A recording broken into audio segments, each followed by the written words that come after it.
Comparas al comunismo con el fascismo. Mejoran un libro, baja la prepotencia y luego debatimos.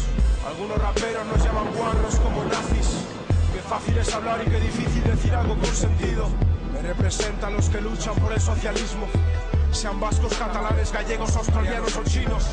Sobrevivo donde padres les dicen a sus hijos que los negros son inferiores y pueden hacerlo tan tranquilos. ¿Por qué diablos escupes a la protesta? Eres clase obrera, esto también te afecta. Por qué hostias dices pasar de la política, si el sudor de la explotación también te salpica. Te guste o no, nunca serás rico.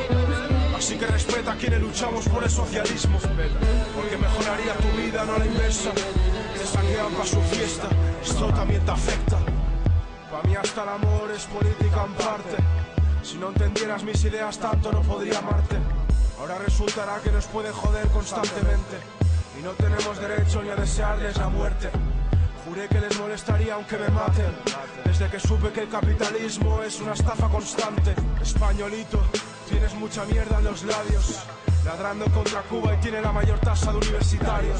Te haría falta su cultura si eres medio analfabeto, porque al gobierno le interesa tu cerebro muerto. Mi ingenio abierto honesto como cianuro en el vino de un obispo. El instituto fabrica demasiados tontos que van de listos. Cuéntales cómo al Partido Comunista reconstituido les encierran años solo por escribir artículos. Sé que suena ridículo. Para justificar primero la existencia de un grupo social, primero tengo que aclarar una cosa, y es que todo poder político deriva del poder económico. No se puede entender un sistema político sin atender a circunstancias económicas. Por tanto, ¿alguna pregunta? Está de acuerdo. Ha dicho que está de acuerdo. Está de acuerdo, ¿no? Sí.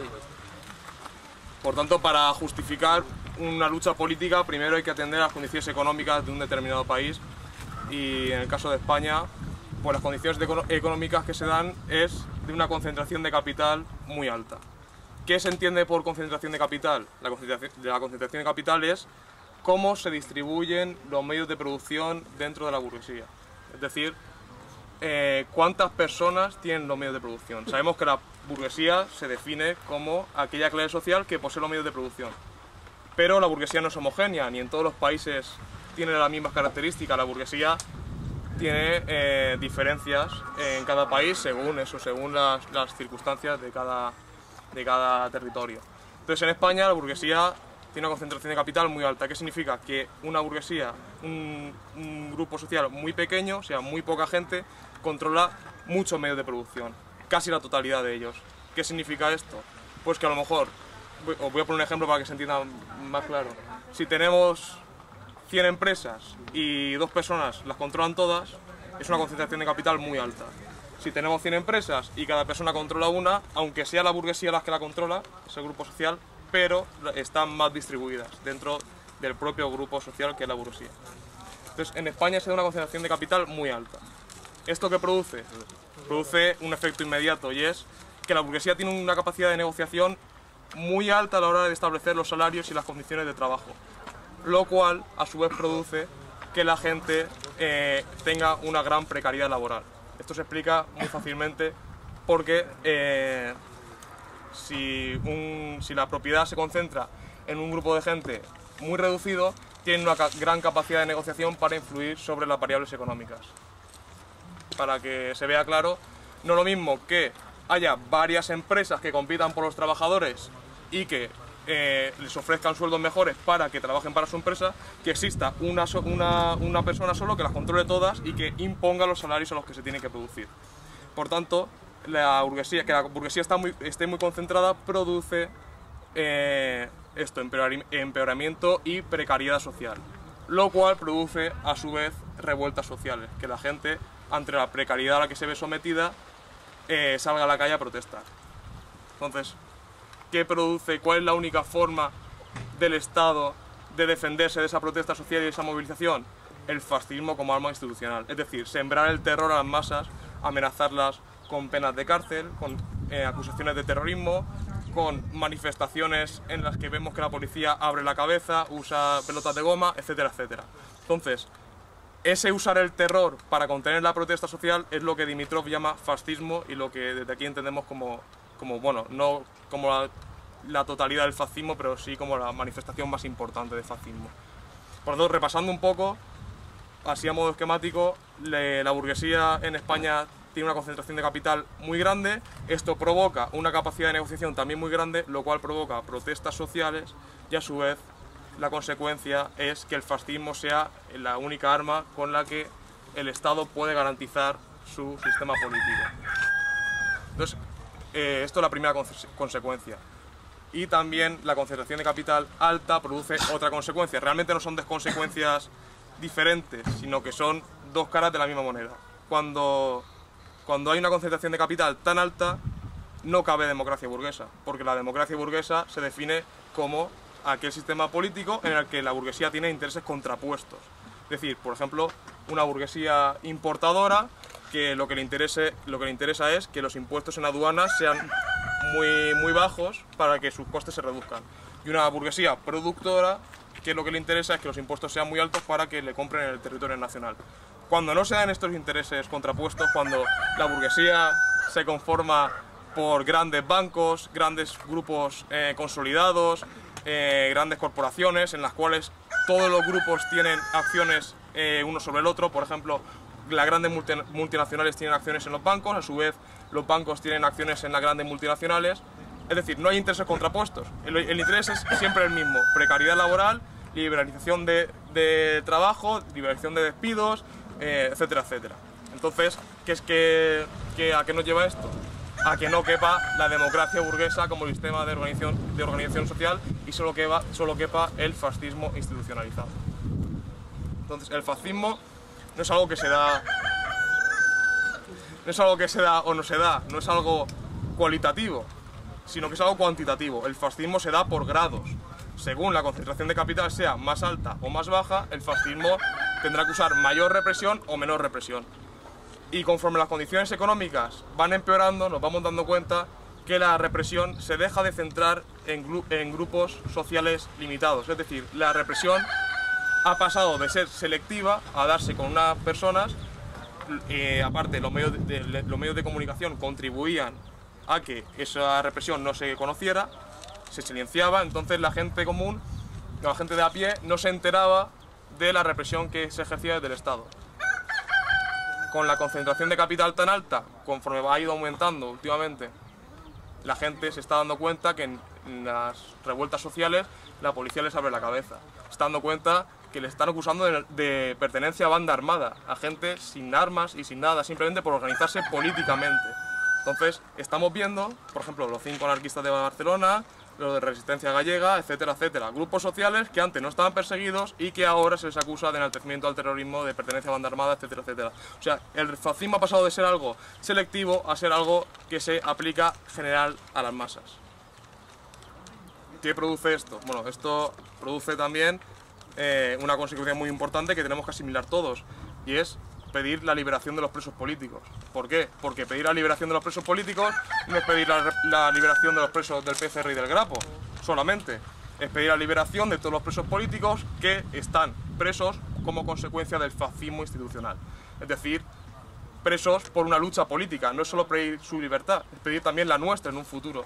Y la de nuestros semejantes que salgan a la calle a luchar por un sistema más justo.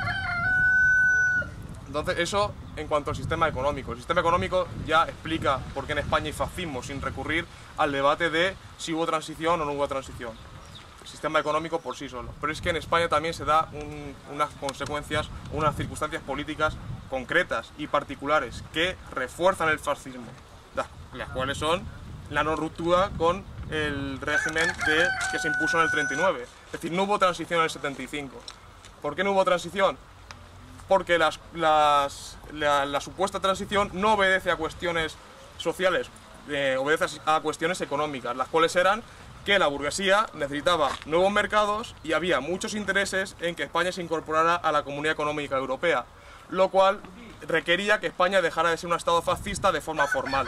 Es decir, ningún país puede entrar en la Comunidad Económica Europea siendo formalmente una dictadura. ¿Qué pasa? Que España lo que hizo fue disfrazar su sistema político. Hizo un juego político en el que aceptó la legalización de ciertos partidos políticos que pasaron por el aro que vendieron sus ideales. Es decir, ¿qué democracia es esa en la que previamente te lo eligen y te restringen en la elección para que tú luego te sientas libre de votar a quien quieras? No es a quien quieras, es a quien te han elegido a priori. No solo eso, sino que en la transición a quien no pasaba por el aro lo mataban, lo torturaban, etcétera, etcétera. Entonces se nos puede vender incluso la transición como algo pactado, pero es que ni eso, porque en derecho hay un principio básico, que es que cuando a ti te coaccionan para dar el consentimiento, ese consentimiento está viciado. Por tanto, tú no consientes libremente. Tú consientes bajo amenazas de muerte y de torturas. Entonces no hay consentimiento que valga. Además, en España se puso ahí a Juan Carlos, que lo educó Franco y tal, y deriva totalmente de la legitimidad del golpe del 39. No ha habido condena al franquismo, no se han depurado responsabilidades. El PP sigue sin condenarlo, cuando se le propone pues mira hacia otro lado, se hace el loco. Los torturadores que torturaban en la transición siguen por Madrid haciendo maratones y tonterías de estas.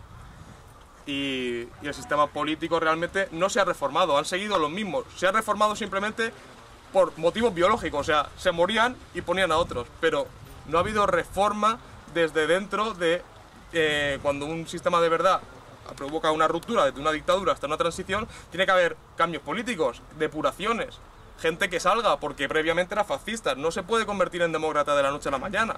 Esto no se lo cree nadie. Entonces en España, como no ha habido ningún cambio de poder, han seguido, el sistema judicial es el mismo, la jurisprudencia se invoca la misma, el tribunal, la Audiencia Nacional que venía del Tribunal de Orden Público. O sea, ¿qué cambio sustancial ha habido en España para que se pueda decir que ha habido una democracia? No se puede notar ningún cambio material, sí formal. Obviamente tú puedes ir a votar cada 4 años, pero es una votación entre partidos que previamente te han elegido, y es una votación con una ley de partidos que al que no se somete lo ilegalizan y lo condenan a la tortura, a la represión y a meterlos a sus militantes pues 10 años en el mejor de los casos, ¿no?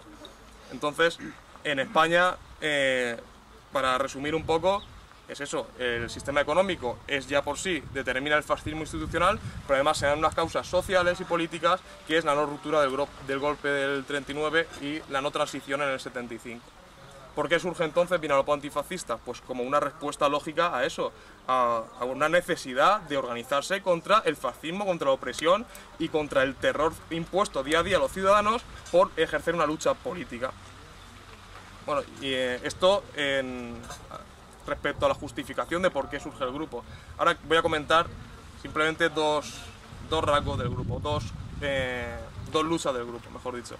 Nosotros somos antifascistas, pero también somos anticapitalistas. Pero es que no somos antifascistas y anticapitalistas. Hemos dicho que el sistema económico condiciona el sistema político, por tanto somos antifascistas y por tanto anticapitalistas, pues el fascismo viene directamente del capitalismo y es consecuencia de este. Por tanto, no son dos luchas separadas, sino que quien sea antifascista ha de ser obligadamente anticapitalista, porque si no comprende por qué surge el fascismo y no lucha contra ello, ¿para qué sirve luchar contra el sistema político sin luchar contra aquello que lo ha originado? Va a volver a surgir, no lo vas a poder cambiar. Entonces, simplemente comentar esos dos rasgos y nada, sigue mi compañero ahora, si no te parece mal, con la estructura, cómo es la estructura Vinalopó antifascista y los diferentes rasgos que la caracterizan. Vale, muy buenas.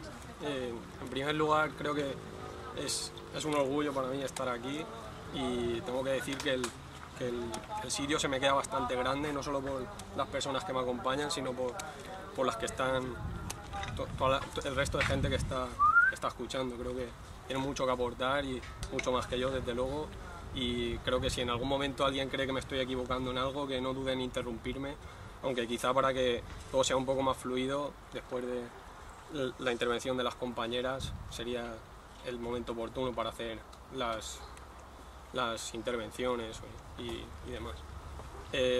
Bueno, yo voy a comentar un poquillo, más o menos, por qué hoy estamos aquí, ¿no? De dónde surge Vinalopó antifascista. Bien, este julio, lo comento así desde mi lado personal, si no os parece mal. Este julio pues veo que llega aquí me llega como un evento diciendo que se iba a reunir gente para hacer petrera antifascista, ¿no? Yo digo, hostia, está una organización aquí nueva por la zona. Sabía más o menos quién quien la promovía, gente de aquí del pueblo y demás. Y digo, hostia, pues me voy a pasar, es verano, me parece bien la cosa, pero yo digo, una organización antifascista, yo digo, ya ves tú, si aquí fascistas no hay, yo digo, eso a lo mejor será por no sé dónde, yo voy para allá, tal, y digo, venga, va. Entonces veo que viene gente interesada de otros sitios, me empieza a sorprender y yo digo, joder, aquí gente de otros pueblos, estamos intentando hacer 1000 cosas desde otras organizaciones y demás, no viene nadie, yo digo, y hoy viene aquí gente, tal. Yo digo, me extrañó, yo digo, y más aquí en Petrer, como digo, yo aquí no veo fascistas ni nada, qué raro, tal. Pero luego resulta que durante todos 3 meses apenas, resulta que ya han aparecido casos donde se ha visto la necesidad de formar una organización antifascista. Y se ha visto también que ha trascendido de la localidad. Es decir, la organización ya no ha quedado solo en Petrer, que en un principio va a ser Petrer antifascista, sino que se han producido asambleas en Elche, se han producido asambleas en otros sitios, condicionadas por varios motivos y demás. Y con esto lo que quiero decir es que no haya neonazis en las calles, ni ultras en las calles visibles con banderas de ese tipo, no implica que no haya que formar una organización antifascista. Es decir, el fascismo creo que ya está bastante claro y creo que la gente que estáis aquí lo sabréis de sobra, va más allá de eso. Cosa que yo hace 3 meses o 4 meses quizás pues, no abarcaba tanto el eso. Por esto lo que quiero decir es que Vinalopó Antifascista trata de combatir el fascismo ya no solo más allá de las calles, sino que hay que combatirlo desde todos los frentes. Es decir, en las instituciones, en las calles, por supuesto que sí, y no dejar ni un paso, no ceder ni un hueco y acabar con él. Es decir, y ir más allá. Igual que existe la necesidad desde que otras organizaciones, no sean estas, tengan presente la lucha antifascista, nosotros tenemos que también tener presente la lucha anticapitalista. Nosotros como organización no podemos ser machistas. No podemos, Vinalopó Antifascista no puede organizar un autobús para ir a ver los toros, sino tiene que luchar contra todo lo contrario, porque el fascismo está presente ahí. Ahí donde esté el fascismo tenemos que actuar. Eso por un lado. Luego por el otro, decir cómo ha transcurrido todo, pues bien, desde que surgimos prácticamente ha habido reuniones casi semanales, la acogida ha sido tremenda, gente prácticamente todos los pueblos de la provincia y de fuera se ha acercado, ha mostrado su apoyo y ya colaboran en todo. Y entonces falta ver cómo se afronta esa lucha, ¿no? Podemos afrontarla de manera individual, igual que todas las luchas, podemos ser nosotros mismos y ya está, o podemos formar algo más grande y combatirlo desde la unión, que es lo suyo. Y Vinalopó Antifascista también creo que por naturaleza, sin pretenderlo, pretendiendo ser un grupo del pueblo, por naturaleza se ha extendido al resto. Y resulta que ha tomado fuerza en Alicante, ha tomado fuerza en todos los pueblos, vamos, con un radio de 40 kilómetros, todo el mundo ha oído hablar y se ha mostrado afín a formarlo. La idea, ya comentando un poquillo cómo se ha estructurado, pero que esto no quiere decir que se tenga que estructurar así, simplemente comento cómo hasta el momento, hasta la fecha, cómo se ha desarrollado todo. Pues ha surgido gente de varios pueblos poniéndonos en comunicación, donde en cada pueblo se tienen asambleas independientes, pero luego bajo un mismo nombre, que es Vinalopó Antifascista, que no tiene por qué ser ese, ha sido ese, pero no tiene por qué serlo, no sé. Y es eso, que en cada barrio, en cada pueblo, cada uno tenga la autonomía de decidir cómo actuar, pero a la hora de mostrar una lucha tiene que ser de manera unitaria, tiene que ser todos a una y eso nos beneficiará. Fina García Lamburu, expresa política del PCR, nació en Madrid a mediados de los 70, ingresó en el PCR, fue detenida en el 79 y en el 81 fue liberada. decidió pasar a los grapos y a la clandestinidad. En el 83 fue nuevamente detenida y estuvo 17 años en prisión. Y se me ha olvidado. Y en 2002 fue detenida en París. ¿Salió en el 2000? Sí, salió en el 2000, tras 17 años, pasó a la clandestinidad ingresando en el Comité Central del PCR y en el 2002 fue detenida en París. En el 2006 fue extraditada a España, al Estado español, y en 2008, gracias a una campaña que se hizo, gracias a la presión, fue liberada por problemas de salud. Y bueno, y ahí está ahí Yolanda Fernández, nació en A Coruña. Empezó en movimientos independentistas, con 16 años contactó con gente del PCR y a los 18 años empezó a militar. Dada la fuerte represión y la detención de los compañeros en París, pasó a la clandestinidad y fue detenida el 18 de julio de 2002 y pasó 11 años en prisión y salió el 14 de julio de este año, así que lleva poquito tiempo fuera. Y ahí está Aurora, que ahora nos presentará su exposición, y nació en Vigo, también... ¿No en Vigo? Sí. No. Bueno, es de equivocación. Accidentalmente, por así decir, nací en Tarifa, Cádiz. Ah, pues en tu biografía en presos pone Vigo. Verifíquese. Pues en tu biografía pone Vigo. Yo me he criado en Vigo. Bueno, pues nació en Tarifa, Cádiz. Y nada, ingresó muy joven en el PCR también, a mediados de los 70, si no me equivoco. Empezó a trabajar también con 14 años, que es donde adquirió ya conciencia política. Y es que ha sido la tuya la que se me ha perdido, así que... También estuvo en los grapos y ya también salió el 14 de julio de la prisión de Villena, donde fuimos varios compañeros a recogerla, a darle la bienvenida, y su hermana Carmiña también está en prisión. Y yo pido un fuerte aplauso para las tres. Porque es un ejemplo.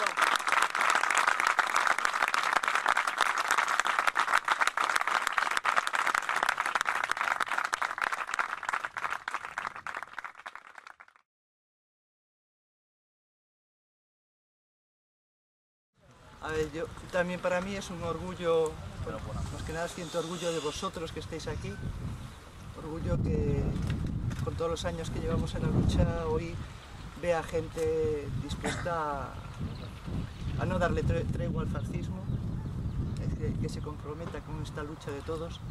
Eso para mí es un orgullo.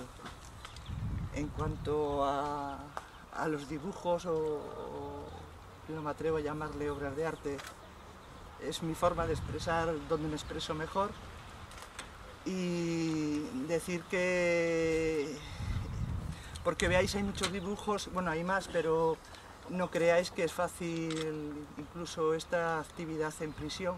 Muchos de ellos tuve que idear formas de poder sacarle de prisión, porque pues vosotros mismos los habéis visto, son dibujos de denuncia. Y entonces a ellos no les interesa ni el arte que sea denuncia social.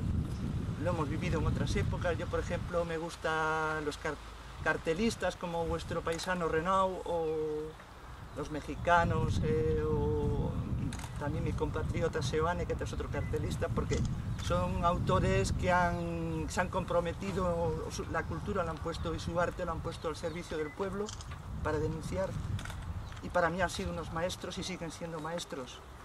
Creo que incluso hoy en día muchas de sus obras se las pueden recuperar, que debéis hacer uso de ellas, que son los verdaderos maestros. Entonces, cada uno de los dibujos, bueno, no vamos a extendernos, pero casi siempre han surgido en motivo de algo, un hecho social que me ha impactado. Hay muchos de ellos que efectivamente es la experiencia en prisión, el aislamiento, la incomunicación, son expresiones de esa situación. Pero también hay dibujos que son sociales, como podréis ver el de la guerra, el de la invasión de Irak, o con la crisis también, que me he basado en otro gran maestro que es Goya, las pinturas negras. Él lo había titulado Se repulen, refiriéndose a lo más negro de de la monarquía de esa época, yo he puesto nos repulen, porque hoy en día nos están apretando fuerte a todos, tanto en el tema económico y social como represivo. Entonces, no sé, creo que... Y bueno, también os habréis fijado que tienen fechas, o sea, son muchos años, recogen esas expresiones en muchos años. Y no sé qué puedo decir, algo aportar más. Y bueno, yo os vuelvo a repetir, o sea, que no creáis que porque estas obras han salido ha sido fácil, sino que la mayoría de las veces ha sido teniendo que apoyarme en gente solidaria que se ha ofrecido a sacarme dibujos, o sea, yo tengo los presos políticos que nos tienen controlado las 24 horas, pues nuestro correo, cualquier cosa que se pudiera sacar a la calle era revisada por ellos. Entonces muchas veces he tenido gente solidaria que se ha ofrecido a poder sacar estos dibujos a través del correo de ellos, que no era controlado, cosas así. Y ya dejo aquí a los...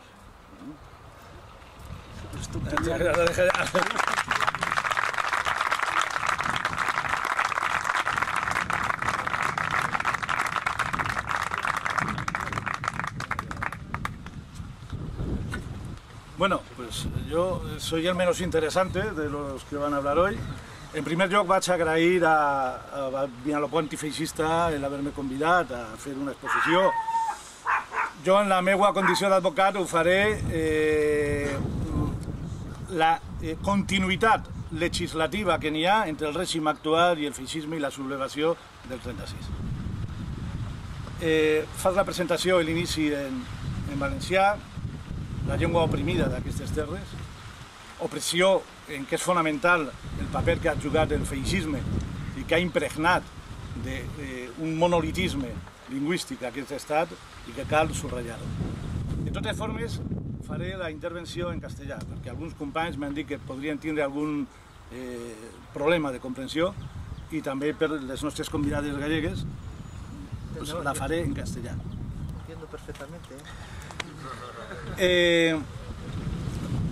Bueno, pues eso, lo que he dit, agrair a Vinalopó Antifeixistes i agrair-vos a vosaltres que estigueu així. En un país tan alienat on avui milions de certs, no vaig a dir de quin tipus, ara, a hores d'ara, estaran parlant del partit Real Madrid-Barcelona com conversació única des de fa uns quants dies. El fet simplement d'això, que avui estiguem així parlant de feixisme, de dominació capitalista, de legislació repressiva, de dominació de classe, pense que marca una diferència qualitativa en el tipus humà dels que estaran avui preocupadíssims per les historietes i vaivens de Messi i no sé qui més i los que estéis preocupados por la historia política y personal de Fina, de Aurora, de Yolanda, entre otras, pero son las que están hoy aquí. Para mí, además, es una enorme satisfacción estar hoy aquí con las tres compañeras. Ten en cuenta que yo las he conocido... A Yolanda la conocí en la prisión de Castellón a mitad de los 80... a Aurora, a mitad de los 80. Aurora suma, en las tres detenciones que se han expuesto aquí, 31 años de prisión. Por tanto, cuando se hable de la democracia instaurada en 1977, hay que pensar que una persona, por expresar sus ideas políticas y por resistir al fascismo, prácticamente todo este periodo histórico lo ha pasado en prisión. 31. Afina, más internacionalista. Bueno, te conocí en otro momento, pero también te conocí en la prisión de Fresnes. Estabas en Francia, gozando de la hospitalidad, de la igualdad, la fraternidad y lo otro que es, igualdad... Legalité, sí, legalidad bichista. Y a Yolanda la conocí menos, la diferencia generacional cuenta en esto, pero la conocí también en la prisión de Soto del Real. Por tanto, el veros hoy libres y resistentes, porque es muy importante decir, la función de la prisión en una sociedad capitalista como esta, que no rompió con el fascismo, la función, dice el artículo 25 de la Constitución, que la función de la pena privativa de libertad es la reinserción social. Mentira. No lo es en ningún caso. En ningún caso lo es, pero en el caso de los presos políticos mucho menos. En el caso de los presos políticos la función de la prisión es romper, destruir física, psíquica y políticamente al preso político. Que un preso político salga destruido física o psíquica o políticamente, convertido en un arrepentido, o convertido en un desengañado, o convertido, en fin, en alguien que considera que su experiencia no valió la pena, que perdió el tiempo, es un éxito de la prisión como pieza del sistema capitalista. Por eso hoy estamos aquí ante 3 personas que han vencido al sistema penitenciario, que han entrado, han salido, han vuelto a entrar, han vuelto a salir, y han vuelto a salir con la misma dignidad resistente con la que entraron. Yo creo que eso es fundamental. Han derrotado, como los presos políticos día a día, resistiendo dentro, están luchando y venciendo a un sistema penitenciario que tiene como función la que os he expresado. Dicho esto, entro en materia que no sé cuál es, porque yo hablo con Catxap y yo no sé de qué tengo que hablar, pero bueno, recogeré las palabras.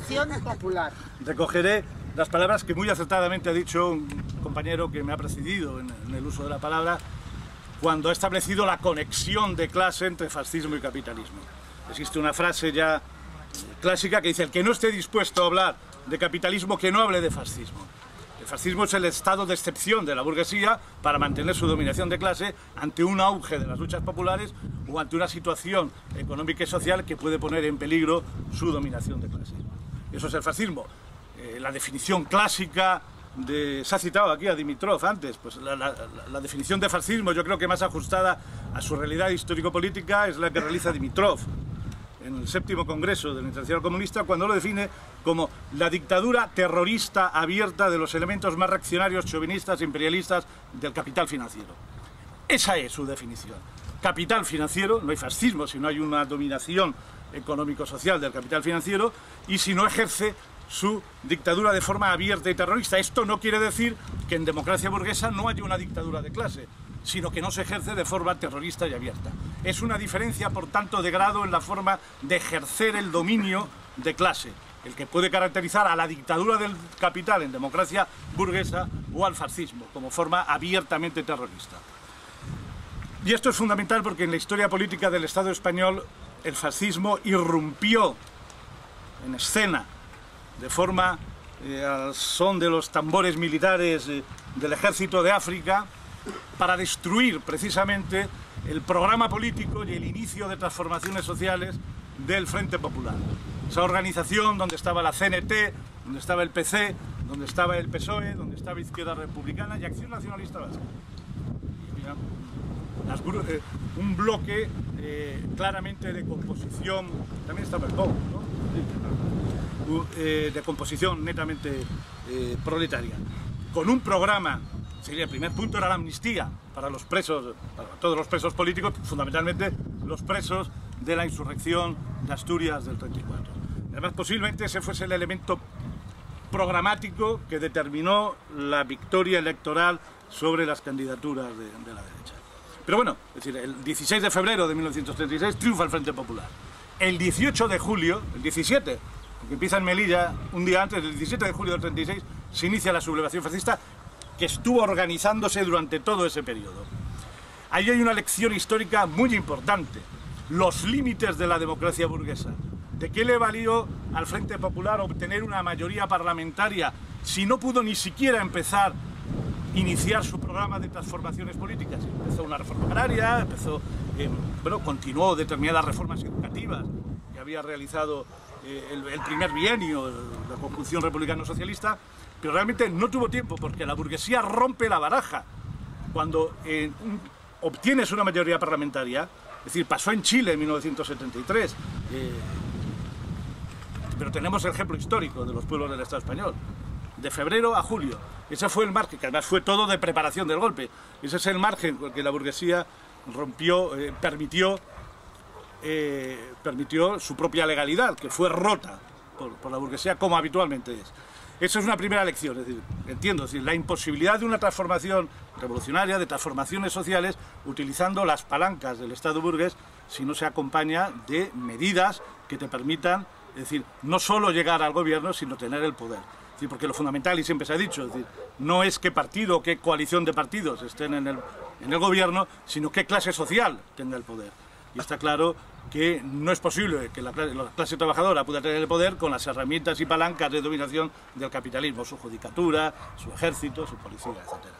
Esa es una lección histórica que está aquí, en la genética de la historia política de los pueblos del Estado español. Y efectivamente, es decir, el golpe del 36 es el golpe de la oligarquía financiera y terrateniente apoyada por el ejército, fundamentalmente el ejército de África, por la Iglesia Católica, que desde el principio no se confrontó ya contra el Frente Popular, sino contra la propia República y la separación Iglesia-Estado iniciada con las tímidas reformas de Azaña en el periodo 31-33. Pues esos son los poderes sociales que derrocaron al Frente Popular y que provocaron la guerra nacional revolucionaria popular de resistencia que durante 3 años se enfrentó al fascismo en una condición internacional muy adversa. No olvidemos que en ese periodo, 36-39, ya ha llegado Hitler al poder, llega el 33, ya está Mussolini desde la década anterior en el poder, Oliveira Salazar en Portugal, en definitiva, en un contexto internacional muy poco favorable para la causa de la República. Y efectivamente, la derrota de la República, la derrota militar de la República, supone el triunfo de la contrarrevolución en todos los terrenos. En el terreno social, la contrarreforma agraria, es decir, las experiencias colectivistas, claro, difuminadas, una brutal represión, decenas de miles de hombres y mujeres que habían defendido la República fueron asesinados, encarcelamientos, crearon la figura jurídica de auxilio a la rebelión y de rebelión. Es decir, los rebeldes juzgaron y encarcelaron a quienes fueron leales a la República por el delito de rebelión o de auxilio a la rebelión. Es lo que un profesor de penal, que fue ministro y tuvo que exiliarse, Luis Jiménez de Asúa, llamó rebelión a la inversa. Es decir, fueron juzgados por un delito de rebelión a la inversa quienes habían sido leales a la República. Pero en definitiva, es decir, habían ganado y por tanto elaboraban su legislación con los tipos penales que les cuadraban mejor para ejercer su represión. Exactamente igual que ahora. Los tipos penales están en función de los intereses de dominación que en cada momento han de ejercer. Y eso lo veremos un poco más tarde, si tenemos tiempo y ganas, si tenéis ganas. Y esta es la situación, es decir, un retroceso brutal en las condiciones salariales. Se instaura un modelo de acumulación de capital extensivo sobre la base de la explotación de la plusvalía absoluta, larguísimas jornadas de trabajo, 12-14 horas, los trabajadores sin organizaciones sindicales, integrados en una organización sindical única, por llamarla de alguna manera, dominada por falangistas y que aglutinaba a empresarios y trabajadores en lo que llamaban ellos concertación de clases y que en definitiva era una herramienta para tener absolutamente sometida a la clase trabajadora, desorganizada, reprimida, represaliada, apaleada y absolutamente dominada por el terror que impuso el franquismo. Pues esa clase obrera es la que desarrolló una acumulación capitalista que permitió una acumulación de capital en manos de una minoría que a finales de los 50 ya con los gobiernos, la llegada del Opus Dei al poder, el plan de estabilización y se inicia un nuevo ciclo económico, pero bajo las mismas estructuras políticas del franquismo. Es decir, se produce una cierta apertura económica, que nunca jamás política ni con respecto a los derechos de los trabajadores. Se liberaliza el cambio al dólar, se pone a un dólar 60 pesetas, se permiten las inversiones extranjeras en las condiciones más absolutamente coloniales y favorecedoras de los intereses del capital extranjero, es decir, podían repatriar los beneficios sin ninguna tasa. Vivimos además en una situación jurídico-política donde no existe imposición directa de ninguna clase, es decir, la burguesía no pagaba nada de impuestos porque no había impuestos de sociedades, ¿no? Es decir, la recaudación que tenía el Estado era pues en base a impuestos indirectos que pagaba toda la población.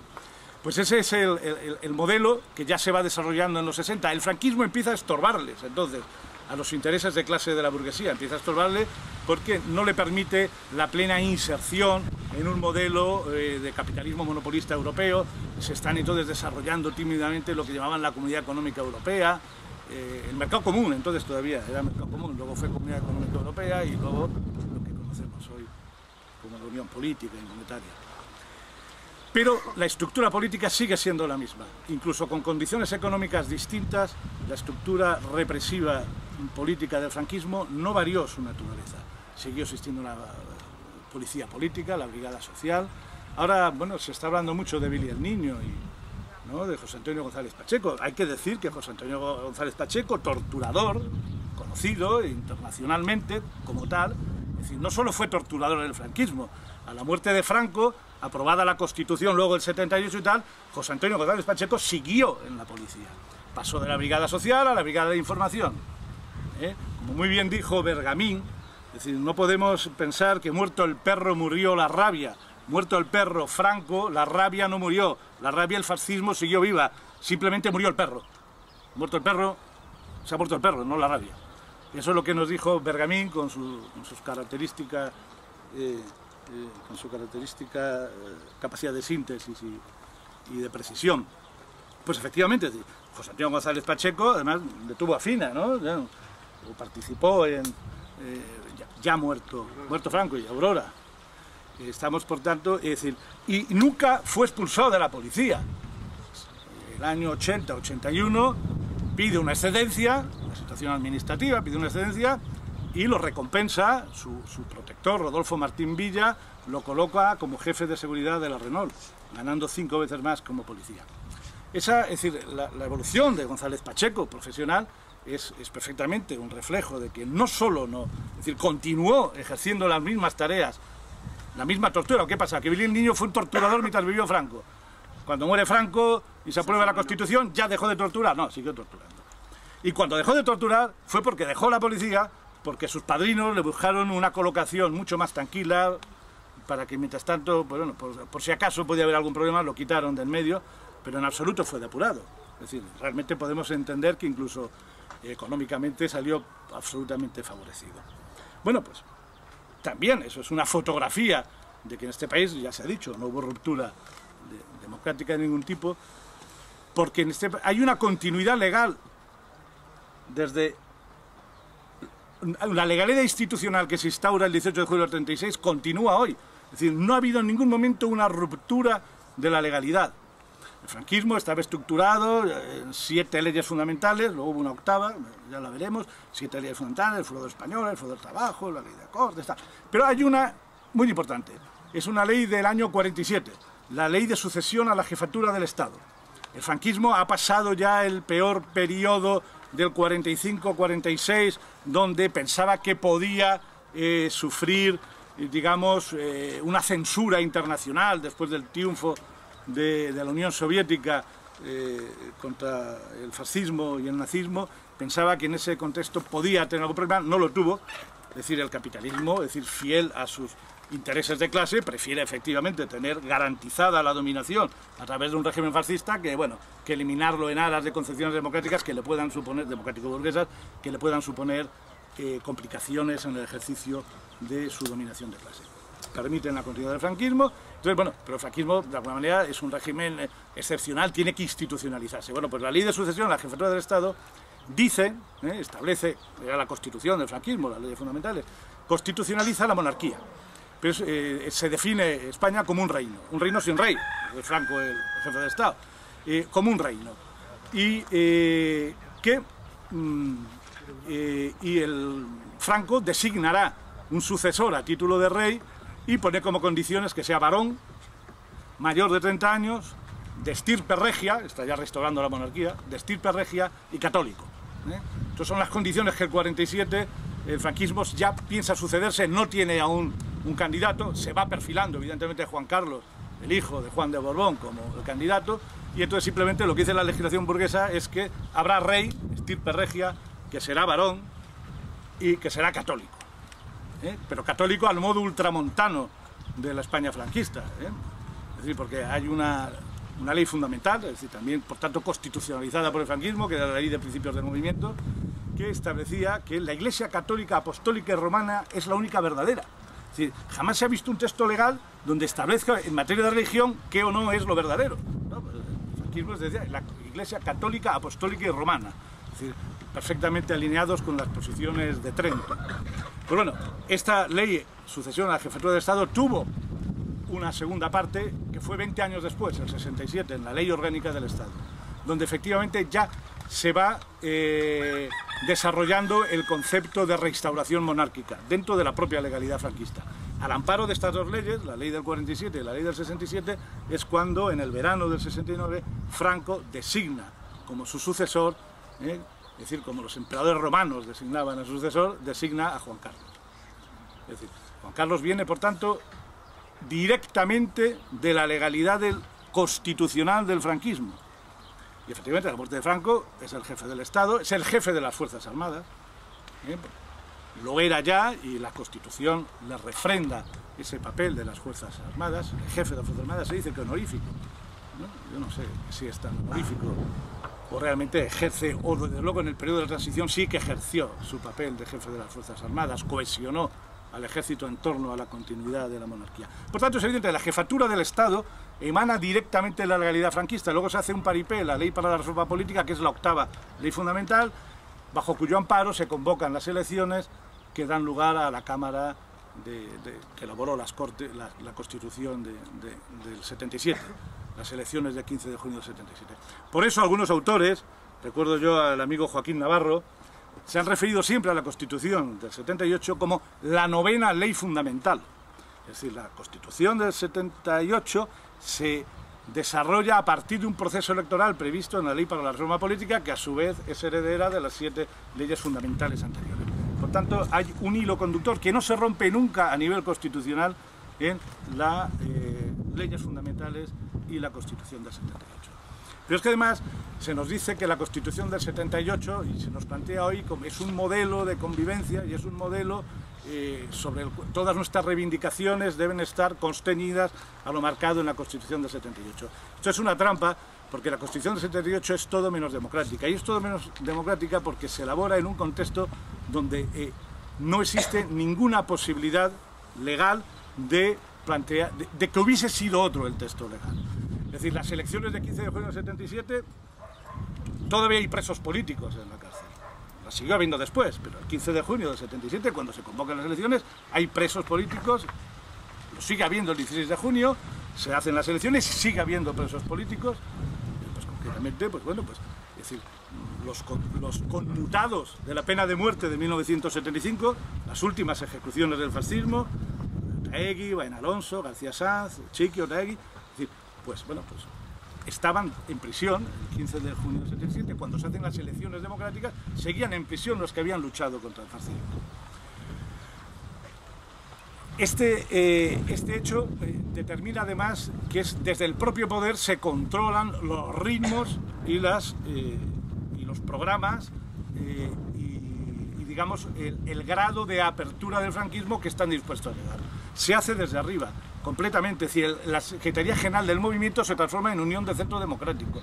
Rodolfo Martín, es decir, el primer presidente del gobierno, después de las elecciones, también era el anterior de la Ley de Reforma Política, es Adolfo Suárez, que era el secretario general del movimiento. Rodolfo Martín Villa también viene del SEU, de la Falange. Es, digamos, y además es el organizador, fue luego ministro de Interior, el organizador de Unión de Centro Democrático.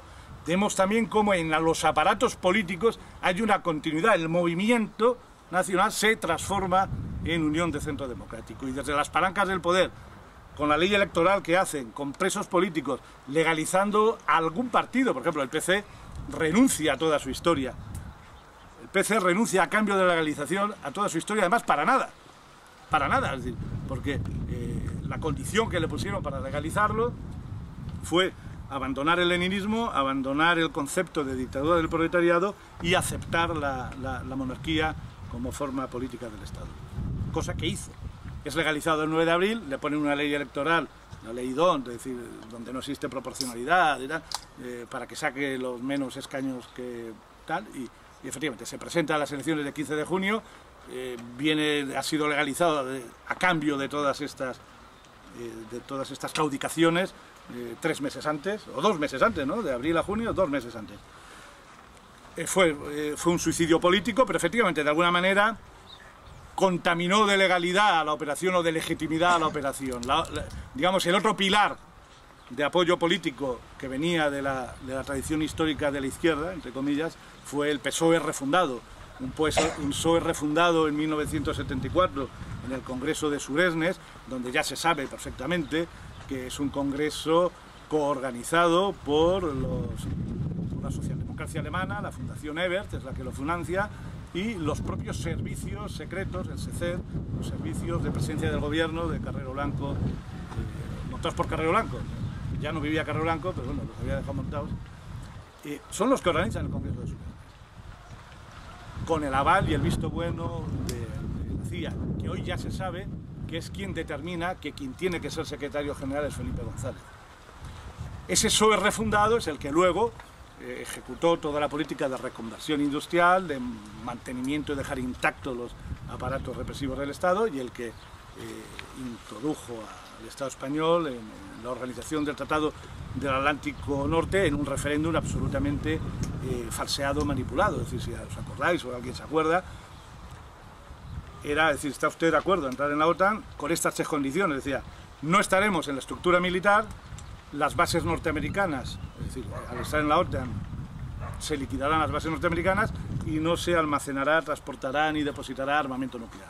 Los 3 incumplidos.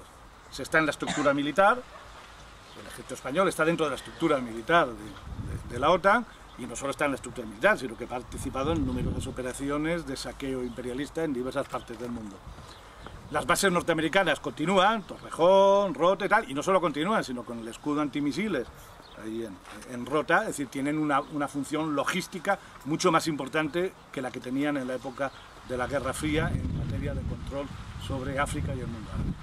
Y luego además, bueno, pues se han transportado, depositado y almacenado armamento nuclear siempre que han querido, sin siquiera conocimiento del gobierno español. Por tanto, es decir, fue un referéndum absolutamente falseado y tramposo, es decir, pero para eso había sido refundado el PSOE, para garantizar esa inserción en los mecanismos de dominación militar, económica y política del capitalismo en el mundo. Es decir, y de ahí viene, es decir, ese PSOE y ese PC que renuncian a la ruptura democrática, con lo cual el franquismo tiene garantizada la continuidad. ¿Y qué pasó con los que se resistieron? Es decir, ¿qué pasó con quienes se opusieron a esta operación de maquillaje? Pues la represión más brutal, una represión que fue además perfectamente parcelada. Si tú entras, es decir, si tú legitimas nuestra operación de maquillaje del franquismo, podrás tener participación institucional, ayuntamientos, no sé qué, en fin, disfrutarás de una parte de la tarta. Si tú no, tendrás una brutal represión. Y eso es lo que estamos hablando, y esto es la historia política de Aurora, de Fina y de Yolanda, las consecuencias, es decir, más joven, pero las consecuencias de historia política también las ha sufrido en forma de represión. Yo creo que con este repaso, en mi función de abogado de legalidad, es decir, podríamos decir muchas más cosas, es decir, el Tribunal de Orden Público, digamos, es la jurisdicción especializada para la represión política de la disidencia contra el franquismo. Se crea en diciembre del 63, de 1963, después del asesinato de Julián Grimau por un consejo de guerra sumarísimo. Porque hasta esa fecha, hasta el 63, la represión política se realiza fundamentalmente por la jurisdicción militar, no solo por la jurisdicción militar. También había un tribunal de represión de la masonería y el comunismo, había algún tribunal especial más, pero fundamentalmente la represión se efectúa a través del ejército, la jurisdicción militar. Consejos de guerra sumarísimos, donde el juez era un coronel, el fiscal un capitán y tu abogado defensor era un capitán. Ahora he visto el sumario del padre de Rafael Verdú, tiene 2 sumarios, su padre, uno el 61 y otro el 46, en el 46 su abogado defensor era un capitán de caballería, que hace una defensa del siguiente tipo: pobre hombre, engañado, un hombre que aprendió y se formó en las épocas negras de nuestra república y que no conoció la mano redentora del movimiento nacional, démosle una oportunidad de misericordia para... Esa es la defensa que le hacían en el Consejo de Guerra Sumarísimo. Es una defensa que es mejor casi que te fusilen a que te hagan una defensa de ese tipo. Bueno, pues esa era la jurisdicción que, con carácter absolutamente excepcional, es decir, ya en la Europa de 1961-62 era difícil de comprender y de homologar un régimen que todavía, es decir, fusilaba gente por hechos sucedidos el 37-38 en base a una jurisdicción sumarísima militar. Entonces crean el Tribunal de Orden Público en diciembre del 63 para la represión política. Y el TOP, es el que desarrolla la función de, digamos, de jurisdicción política, de represión política. represión política y de todo, es decir, porque el primer condenado por el TOP es un minero asturiano por blasfemar. Se cagó en Dios o algo así, tal, y le metieron 2 años. Es decir, si tú ves la historia del TOP, el primer sumario, la primera condena es a un minero pues, que blasfemó, ofendió a la Eucaristía o no sé qué. Pues bueno, el Tribunal de Orden Público, ¿qué pasa con la llegada del régimen democrático constitucional? ¿Qué pasa? Bueno, pues tenemos el 4 de enero del 77, coges el Boletín Oficial del Estado y ves el decreto 177, disolución del Tribunal de Orden Público. Coño, se ha disuelto el Tribunal de Orden Público.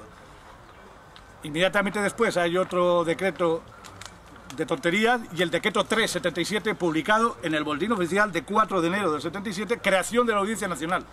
Con las mismas funciones, los objetos de represión ya eran otros. Ya por ejemplo, a nadie del PSOE iban a reprimir, a nadie del PC, pero con la misma función de represión política, con la misma fundamentación y legitimación que la del Tribunal de Orden Público, es decir, un juzgado extraordinario de represión política. Es decir, existe un principio en derecho que es el derecho al juez natural. Es decir, tú cometes un delito en PC, pues el juzgado te ha de juzgar el de novelda, porque es el lex locus commissi, es decir, el lugar donde se ha cometido el delito es el juzgado el que debe tener la competencia, pero no, claro, en los delitos políticos se crea una jurisdicción especializada, concentrada, en este caso en Madrid, por tanto rompe el principio de juez natural, es decir, a ti el juez que te corresponda por el partido judicial donde se haya cometido el delito. Por eso hablamos de una jurisdicción extraordinaria, una jurisdicción especial antiterrorista, ellos se llaman así, para la represión política, porque su carácter es extraordinario, es excepcional. Bueno, pues la Audiencia Nacional se crea con la misma función, y además que es la fotografía, es decir, en el mismo Boletín Oficial del Estado, una página después. Los jueces del Tribunal de Orden Público pasan a ser los jueces de la Audiencia Nacional. Es decir, hay una continuidad, igual que hemos visto que Billy el Niño pasa de torturar estructurado en la Brigada de Investigación Social, pasa a torturar en la Brigada de Información. Es el mismo torturador que le ha cambiado las siglas del organigrama dentro del que está encuadrada sus funciones torturadoras. Por tanto, es decir, tenemos una continuidad legal, tenemos una continuidad jurisdiccional, tenemos una continuidad en los ejecutores de esta política represiva. Por tanto, no es ninguna exageración decir que al no haber ruptura democrática, el fascismo pervivió y que los cambios que se produjeron vienen tarados, lastrados y preñados por ese vicio de legitimidad de origen. Dice Olarieta, y yo lo dice muy bien, y algunos dicen que puede ser una forma muy esquemática, pero yo creo que no es esquemática, que es mucho más profunda, que dice, aquí había un gobierno del Frente Popular, hubo una sublevación fascista, por tanto, hasta que no haya una república del Frente Popular, sigue existiendo fascismo. ¿Es posible? ¿Hay retorno del fascismo a la democracia burguesa? Eso sería otra cuestión a debatir en el terreno teórico. Pero bueno, esa no es mi tarea hoy, eso lo hará mucho mejor, Fina luego, si quiere. Yo creo que hemos dado bastantes elementos sobre la continuidad legal, jurisdiccional, incluso en los propios ejecutores del franquismo. Yo querría mencionar algo, aunque sea de pasada, sobre la ley de amnistía. La ley de amnistía, hay un indulto primero, luego una ley de amnistía muy parcial y la ley de amnistía más amplia pues se da, creo recordar, el 26 de octubre del 77. Se amnistían ellos, consideran que sus crímenes durante 40 años eran crímenes de naturaleza política. Con el franquismo se autoamnistió. Pero fíjate aquí que los presos políticos que habían luchado contra el fascismo no fueron todos amnistiados, eso es una mentira. Hubo una caída de la dirección del Partido Comunista de España reconstituido en Benidorm, el 9 de octubre de 1977, pues quienes cayeron el 9 de octubre de 1977 no fueron beneficiarios de la amnistía, porque el Tribunal Supremo formado por magistrados franquistas, determinó que los militantes del PCR detenidos el 9 de octubre de 77 no luchaban por las libertades democráticas o el restablecimiento de las libertades nacionales, que era el texto legal de la ley de amnistía, que los que hubiesen realizado acciones y tal para el restablecimiento de las libertades públicas, las libertades democráticas y el restablecimiento de las libertades nacionales entraban dentro de la amnistía. Pues un Tribunal Supremo franquista determinó quién luchaba o no por las libertades democráticas y quién luchaba o no por las libertades nacionales. Y excluyó a los militantes del PCR. Con lo cual, detenidos el 9 de octubre, por tanto, con acciones que les podrían imputar anteriores al 9 de octubre, no fueron beneficiarios de la amnistía del 26 de octubre. Porque un tribunal franquista dijo que no. Yo creo que esa es... Con lo cual, siempre hubo presos políticos. En ningún momento deja de haber presos políticos. Y además, curiosamente, ese Tribunal Supremo sí que debió entender que los fascistas durante 40 años habían luchado por las libertades democráticas y el restablecimiento de las libertades nacionales, porque sí que fueron amnistiados. Bueno, yo creo que estos ejemplos que yo procuro dar, quizá con algo de apasionamiento, pero decir, absolutamente documentado, en qué boletín oficial del Estado está, en qué fecha se publicó, cuál era el texto legal que amparó la amnistía. Y ojo, y yo creo que hoy en Petrer voy a hacer un recordatorio a uno de esos presos. Del 9 de octubre fueron detenidos varios, Manuel Pérez Martínez fue detenido, el Cámara de Arenas, estuvo del 77 al 84, pero hubo un preso que durante un periodo de tiempo fue el preso que más años estuvo en prisión, que fue Francisco Brotons Beneito, de aquí de Petrer, nacido en Petrer. Entonces yo creo que hoy, aquí en Petrer, debemos recordar a este hombre que se comió 25 años de su vida en prisión, un cuarto de siglo, y yo no entiendo aún legalmente por qué no fue beneficiario de la amnistía. Si la amnistía fue el 26 de octubre y lo detuvieron el 9 de octubre. Me han resumido la sentencia del Supremo, no la he podido leer, sé que más o menos es lo que os he dicho, pero me parece que es una de las cuestiones pendientes en la historia política y judicial de este Estado, saber por qué los fascistas se amnistiaron a sí mismos y no amnistiaron o decidieron quién luchaba o no por las libertades democráticas.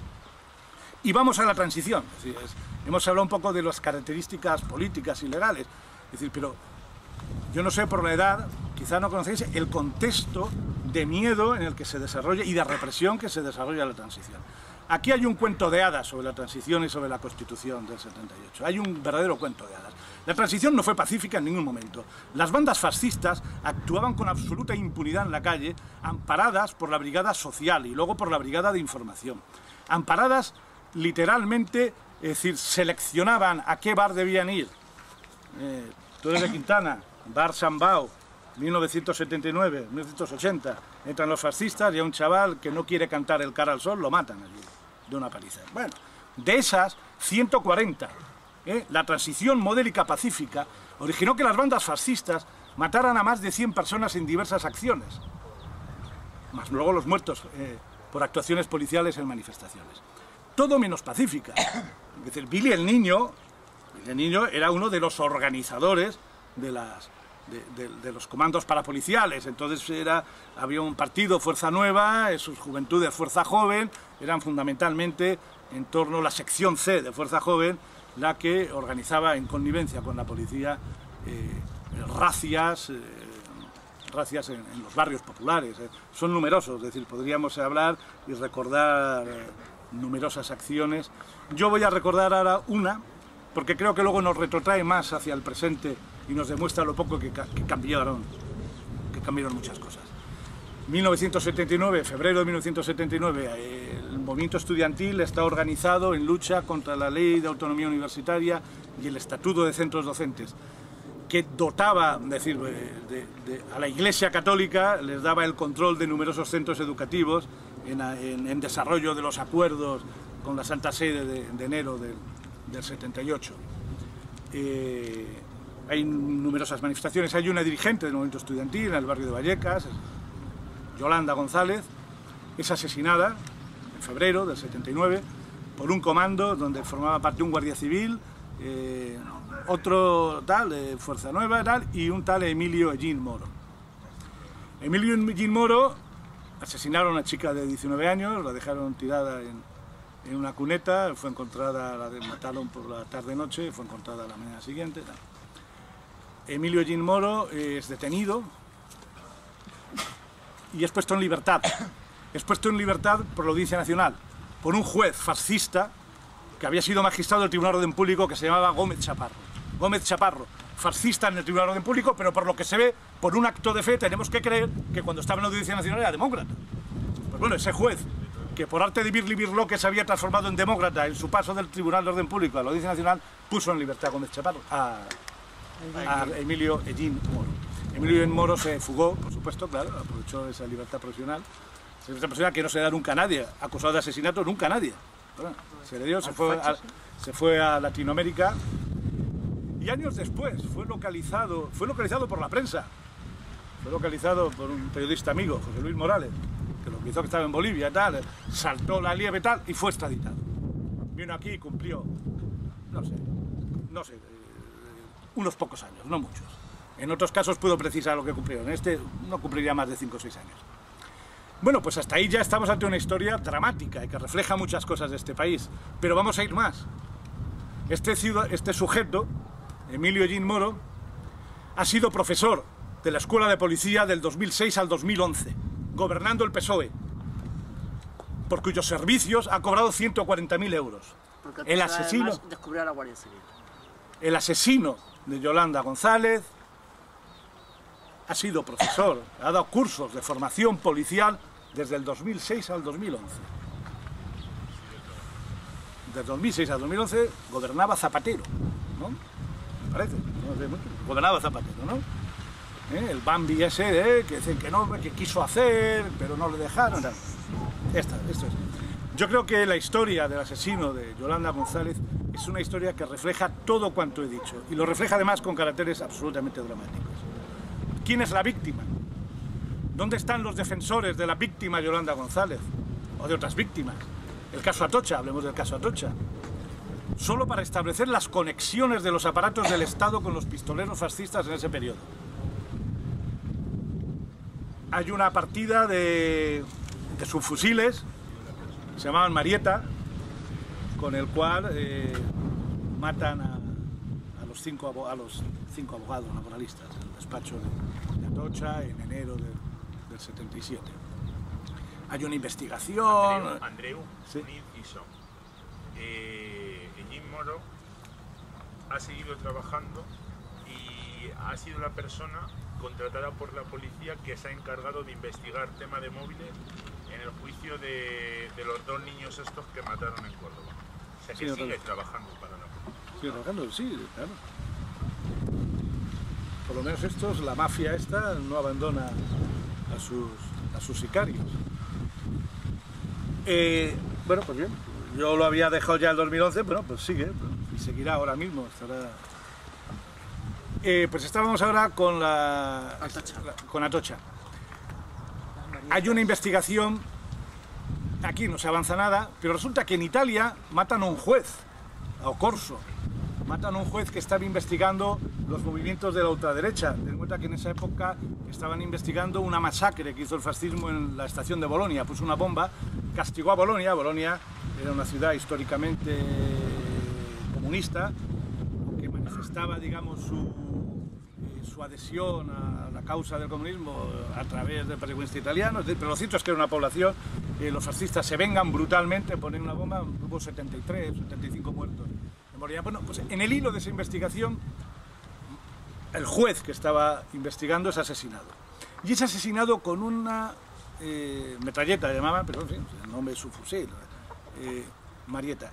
Haciendo una investigación, Italia descubre que esa partida es la misma con la que habían asesinado a los abogados de Atocha. Investigando más, es una partida que compró Presidencia del Gobierno en Estados Unidos. Con las metralletas que compraba la Presidencia del Gobierno, el SECED, los servicios de Presidencia del Gobierno, se asesinaban abogados en España y se asesinaban jueces antifascistas en Italia. El escándalo es mayúsculo, no por aquí, sino por Italia. Hombre, que asesinan a nuestros jueces con metralletas de estos, pero ¿esto qué es? Hay un inspector, que yo en fin, lo conocí, ya hablé, un inspector, se llama Inspector Medina, que tenía ya el billete para irse a Italia porque tenía que concurrir a un exhorto de un juzgado italiano para tener una investigación sobre cómo habían llegado y hasta cómo habían podido llegar a Italia ese armamento, y por una gestión directa de la embajada del Ministerio de Asuntos Exteriores español en Italia, se le suspende el viaje y nunca más fue. Es decir, nunca más hubo ninguna colaboración del gobierno español con la investigación del asesinato del juez en Italia. Podríamos ir más casos, porque yo creo que estos casos ejemplifican todo lo que antes pues, podría tener un poco contenido teórico, un contenido legal y tal. Pero luego, si queréis, vemos algunos casos más, porque habría, desde luego, abundantes y, desde luego, más de uno. Por tanto, fue todo menos pacífica. Pero además se hace en un contexto de miedo absoluto. Existe una expresión que entonces en la prensa se utilizaba muy a menudo, que era el ruido de sables. Sí. Ruido de sables. Y es que se decía, no, el ejército no, estaban elaborando la Constitución están elaborándola desde junio del 77 hasta diciembre del 78. Entonces, periódicamente hay filtraciones, que se va a instaurar la separación Iglesia-Estado, imposible, tal. De hecho, el ejército no consentirá esto. Y efectivamente, el ejército no lo consiente, y la Constitución, cuando regula el notorio arraigo de la Iglesia Católica en España. Dice que todas las religiones son iguales, pero reconoce el notorio arraigo de la Iglesia Católica. Por tanto, es decir, no son todas iguales. Hay una que tiene notorio arraigo y otras que no lo tienen. Por tanto, incluso en ese terreno, aparte de que no se establece nunca una aconfesionalidad del Estado. No hay una confesionalidad del Estado. Bueno, pues en ese contexto es en el que se elabora la Constitución, donde periódicamente eran clarines del ejército que dicen lo que puede entrar y lo que no puede. No digamos en el terreno de la organización territorial del Estado. Es decir, hay un artículo que es directamente impuesto por la Junta de Jefes del Estado Mayor, que llega a la Comisión Constitucional. Este es el texto. Este es el texto del artículo que dice que la Constitución se fundamenta en la indisoluble unidad de España, patria común e indivisible de todos los españoles. Ese texto no lo elabora la Comisión Constitucional, le llega de la Junta de Jefes de Estado Mayor. Y es que además, si os dais cuenta, es que es un lenguaje castrense, no es un lenguaje jurídico, es un lenguaje militar. La Constitución se fundamenta en la indisoluble unidad de la nación española, como les parece poco, reiteran, patria común e indivisible de todos los españoles. Ese es el texto constitucional que debe amparar los derechos nacionales del pueblo vasco, del pueblo catalán, del pueblo gallego. Un texto impuesto por la Junta de Jefes del Estado Mayor. El ambiente era de absoluto, es decir, no solo por las bandas fascistas en la calle interviniendo, sino además estructuralmente un terror al ejército del 18 de julio. Y esto no es demagogia. Al acabar la guerra se integran en las Fuerzas Armadas franquistas 10.512, me acuerdo de la cifra, porque hay un estudio clásico que era el de Julio Busquets, el militar de carrera en España. Entonces hay 10.512 tíos que entran directamente de oficiales del ejército, que eran falangistas, que tenían bachiller superior o no lo tenían, y que durante de julio del 36 al 39 se van incorporando al ejército en las banderas falangistas o requerestas. Pues 10.500 de estos pasaron a oficiales del ejército. Y dice, bueno, a ver, que eso pasó el 39, ¿no? En 1978, 3 capitanías generales estaban en manos de 3 de aquellos 10.500 falangistas que habían entrado de oficiales en el ejército franquista. Ángel Campano López en la 7ª Región Militar, en Valladolid. Merry Gordons en Sevilla. Y después estaba Milán del Bosch en Valencia. Esos eran los capitanes generales que venían de la sublevación falangista como falangistas, no eran ni siquiera militares fascistas de carrera. Bueno, pues este es el contexto en el que se elabora esa Constitución que hoy nos quieren presentar como un código cerrado, sagrado, que es absolutamente imposible. Cuando te dicen que todo cabe dentro de la Constitución y que fuera nada, es decir, no, es que dentro de la Constitución no cabe nada. No cabe nada, porque en definitiva la Constitución es el texto jurídico-político que consagra la continuidad del franquismo. Bueno, pues yo no sé si con esto acabo o me vengo más cerca y hablo de las últimas medidas legislativas, es decir, que es más fascismo sobre fascismo. Es decir, como pese a esto hay también una continuidad en la resistencia antifascista, ha habido una evolución legislativa que debemos subrayar en algunos rasgos simplemente. Es decir, el Código Penal del 95, llamado el Código de la Democracia, aprobado creo que casi todos los grupos parlamentarios, incluida Izquierda Unida, elimina la redención de penas por el trabajo.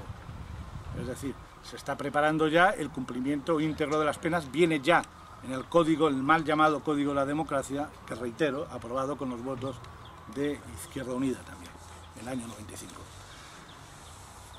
Además, todo viene a partir de ahí, viene todo el tema ahora tan puesto ante la opinión pública de la doctrina Parot, que en definitiva es pretender extender esa eliminación de la redención de penas por el trabajo a quienes estaban condenados con anterioridad en virtud del Código Penal del 73. Y es lo que ha dicho el Tribunal de Estrasburgo, que vulnera el principio de legalidad y el principio de retroactividad de las leyes, y el principio de libertad y el principio de seguridad.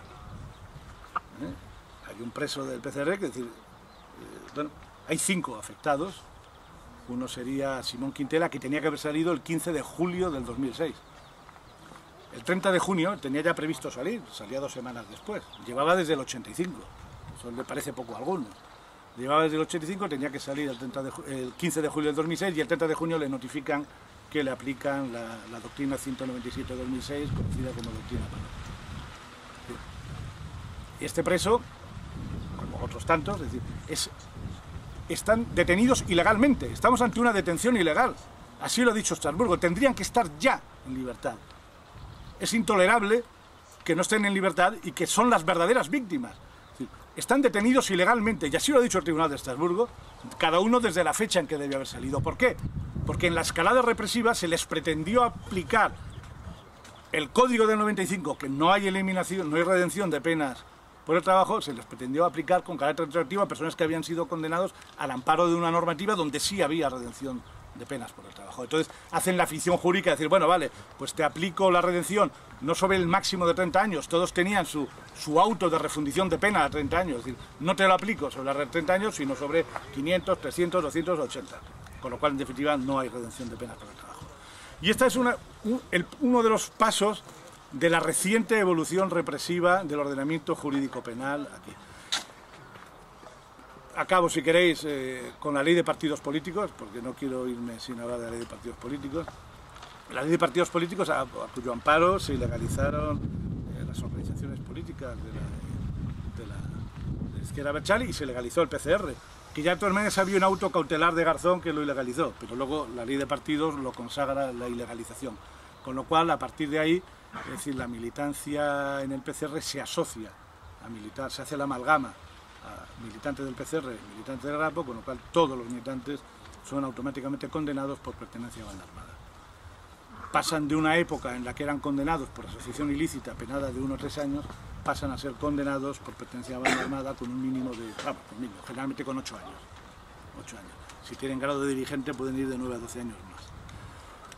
Pues la ley de partidos políticos se aplica y retroactivamente, se aplica también con retroactividad. Es decir, el Ribatasuna es ilegalizada en función de hechos que le imputan realizados con anterioridad a la vigencia de la ley de partidos políticos.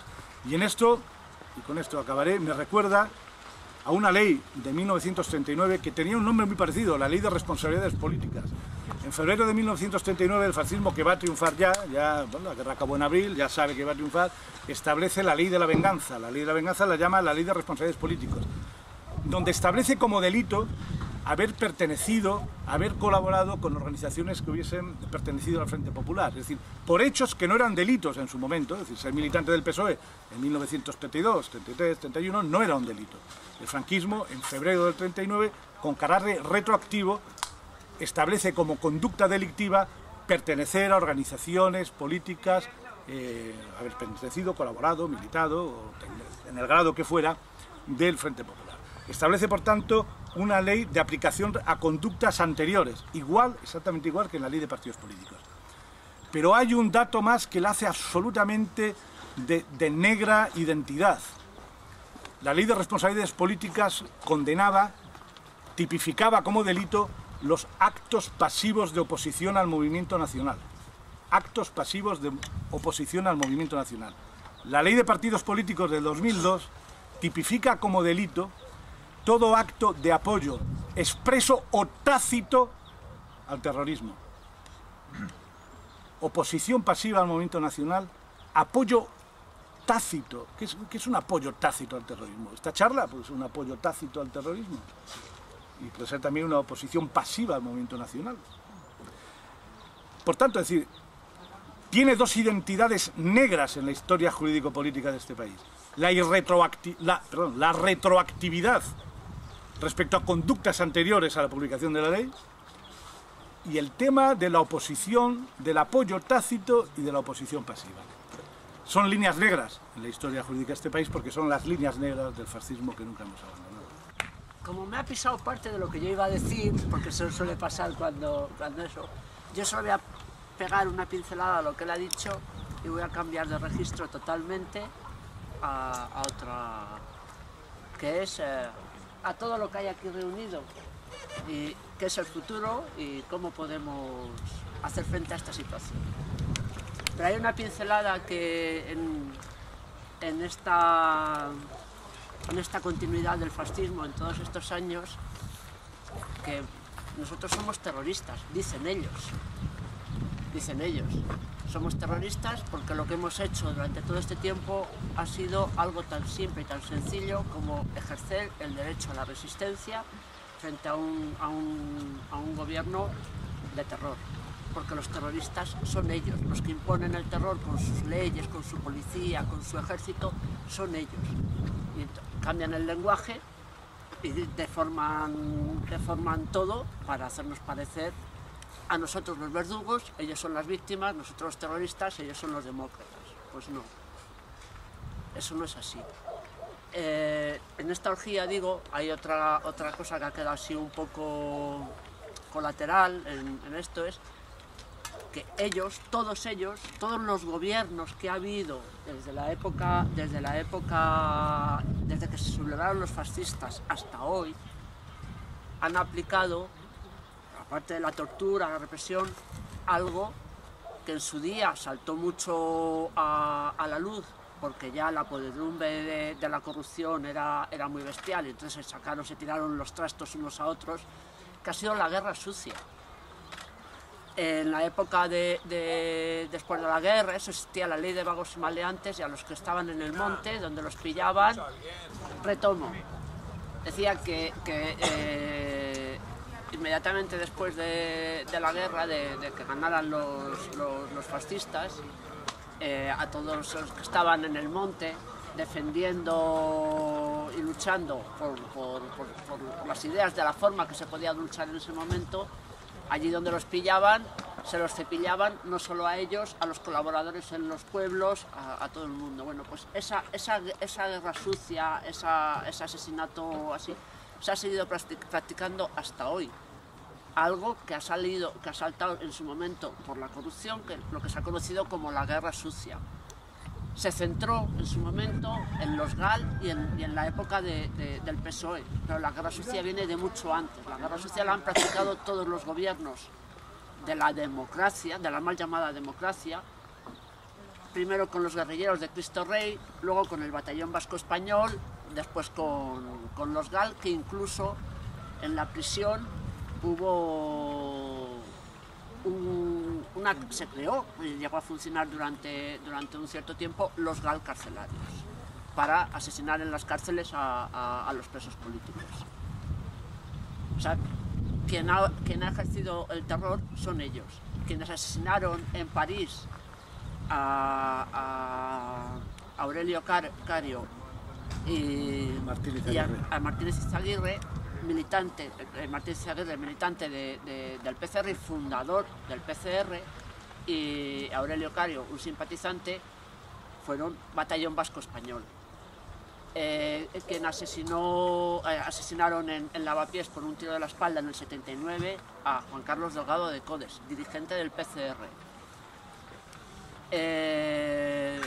Bueno, la lista en Teruel, cerca de aquí, en Ademuz, asesinaron por la espalda en un control de la Guardia Civil, que no era un control casual, era un control en el que le estaban esperando a Raúl Calero y a Carmen, su compañera, que estaba embarazada.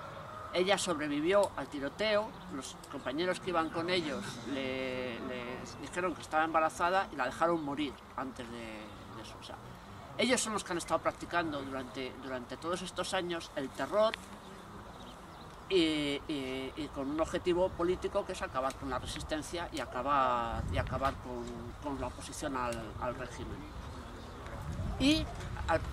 Pero han cambiado los términos. Cuando se ha ejercido el derecho de resistencia, nos han tachado de terroristas y además al amparo de eso han crecido múltiples asociaciones de víctimas del terrorismo, que además mañana se van a manifestar por todo el Estado a cuenta de algo que ha sido ilegal, que es lo que se ha conocido como la doctrina Parot, que ni siquiera la han cuestionado como tal doctrina en Estrasburgo, o sea que lo único que se ha dicho de esa ley es que no se puede aplicar con carácter retroactivo.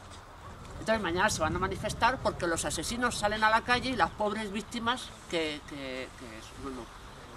esas víctimas han estado chupando del bote todos estos años, les han estado dando un mogollón de pasta y les siguen dando un mogollón de pasta, y las otras víctimas, las verdaderas víctimas de esta guerra, y no nos sentimos víctimas porque son decisiones que nosotros hemos tomado libremente y que asumimos con todas las consecuencias, están muertos, les han metido enterrados en sal viva, o en cal viva, en cal viva, como la Izabala, los han ahogado en un río, o sea, han hecho lo que les ha salido de ahí mismo, y a esas víctimas nadie les ha indemnizado ni nadie les va a indemnizar, porque son los que han resistido, los que han luchado, los que se han enfrentado a este régimen. Yo, de todas formas, no me lamento por eso, o sea, porque no nos indemnicen o porque no esto, pero sí digo que los que se van a manifestar mañana están azuzados por este sistema que nos oprime, por este sistema que nos explota, por este sistema que ha creado 6 millones de parados, que eso es terrorismo laboral, o que tiene a la gente trabajando en muchos sitios por 3 euros la hora, que eso es terrorismo laboral, sin ningún tipo de condiciones de higiene, de seguridad, de nada, que eso sigue siendo terrorismo patronal, y con la colaboración, porque eso no lo podemos olvidar, que aquí ha colaborado todo el mundo, la mayor parte de los partidos, todos. Hablamos de la traición de Carrillo, hablamos de que el PSOE lo han refundado y con dinero alemán, pero en ese salto todos los partidos que estaban, organizaciones que estaban supuestamente a la izquierda, supuestamente eso, se integraron todos en el sistema y todos dieron loas a esa constitución que consagraba el régimen de Franco. Y todos ellos, además, nos han tachado a nosotros de terroristas y como el enemigo principal. No es el enemigo principal el fascismo, sino los que resistimos al fascismo, ¿no? Desde ese punto de vista, yo os puedo decir que en lo que a nosotros nos ha tocado vivir, hemos atravesado lo que nosotros hemos denominado como una larga travesía del desierto, en la que estábamos navegando contracorriente. Cuando decíamos que esto no era una democracia, que era fascismo, nos decían que estábamos brillados, y hoy cuando aquí vosotros mismos decís que esto no es una democracia, que esto es fascismo, digo, siempre lo he pensado, o sea, no eso, pero digo, ole, ole y ole, y ole, porque somos, o sea, es el tiempo, que es el que pone todas las cosas en su lugar, ha venido a darnos la razón de algo que venimos denunciando desde toda la vida.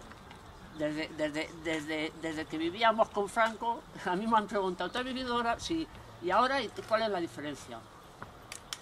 Pues no la veo. O sea, sí, vale, ahora se va a votar cada 4 años o cada eso, pero yo no veo la diferencia. O sea, yo no puedo elegir libremente, llevar a la cárcel.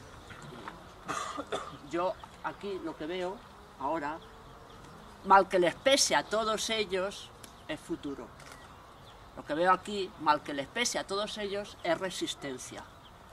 Y lo que veo aquí, mal que les pese a todos ellos, es que no nos han podido derrotar. No han derrotado la resistencia en este país y se está recogiendo la bandera. ¿Quién tiene que recogerla? Que sois todos vosotros.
tuvierais la cárcel, os respondería sin dudar que es el basurero de un proyecto socioeconómico determinado, al cual arrojan a todas aquellas personas que molestan dentro de la sociedad.